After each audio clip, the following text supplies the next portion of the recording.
It's Assassin's Creed, the durable series of Assassin vs. Temple titles that has brought us more than 10 games. It might as well be made in Catch the Ball or Get Shipped edition by now. Let's see if Origins tells the tale of the creation of the two orders well, or if you just dump and dumper the game. As always, you like the video, maybe subscribe. So here's my review for Assassin's Creed Origins. The birth of Chuck Norris, Prince of Persia 8, the Egyptian meme, and the excellence of Haribo high-end graphics at first. Really, regardless if you are on your PS4, the PC, or the Xbox One, the attention to complexity and origin is actually hard to miss and even harder to come to grips with it first.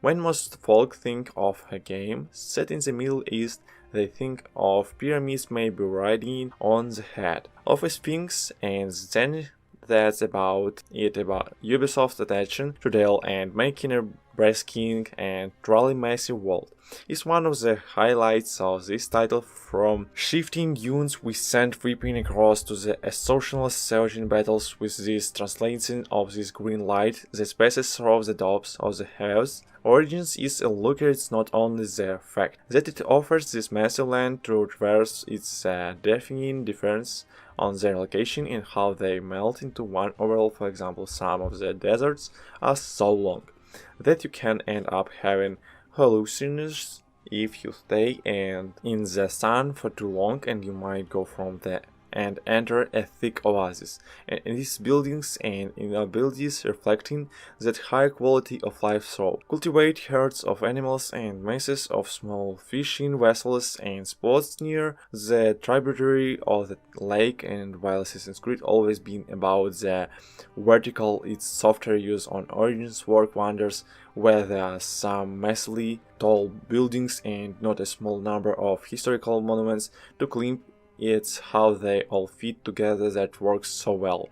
Here this is a land that is far more seamless than most that have come before it in the series, and you can find yourself traversing massive fields, climb in a guard tower skirting along its edge, and then climb in a massive sheer face up onto the enemy's stronghold, and then finding yourself dropping into a large cartide all in the same minute. And while this is done in some past titles, at least to some point, the complexity in just overall level of detail in what's going on in Origins is so dramatically increased that at times it seems like it might be the first time you have done it. Not jump into animation for a second. Much has been said about the new fighting system, and I will get to it more in the gameplay, but I do have to say the parry blocking, dodging, and so forth have a speed to them that's never really existed in the Assassin's Creed titles, and the animations of the lead character lends of weight and feel to the game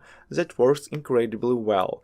Even at that increased speed, each weapon has its own unique feel and weight to them, as well, from the quick twitch multi-era shooting bows to the bigger predator bows with longer pullback in an almost grinding straight up kind of effort from the character's physics. And there's all these titles elements like how arrows move more and more in the choir as their numbers dwindle, or the particulate of sand that not only spills around a horse's legs as you go across the desert, but it actually does so according to the anatomy coming off at an angle and filtering around the foreleg in the knee, also brought to Ubisoft for an insane drop in distance of many of the items and an improved overall graphics model, which it does not destroy pop, but it does stop a good deal of that flickering that we see in some games when moving slowly, where calculate cause shadows to flicker even sometimes if you were stopped. That ugly look is almost gone here now. Popping itself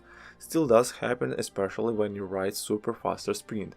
So some of the more incredibly large areas, this is something different. This is just that shadow flicker that would occur when you were looking at something far away. Sadly, that does not mean everything is perfect. Here the game does drop frames from time to time and well not aggress.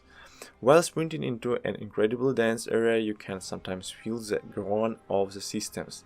It's trying to drop 45 hinds 18 buildings, 200 NPCs, and assassins who had one bad thing happen to him, so they decided to absolutely create the entire land. In search for migrants, supposedly another place, and planned for just half the launch that might clean this up a bit. It never really distracts from the gameplay, but assumptionally it occurs and is certainly noticeable when it comes to true performance. The PS4 Pro at 1080p seems to take the cake with very few FPS drops, and that's mimicked across the PS4 normal at 4K.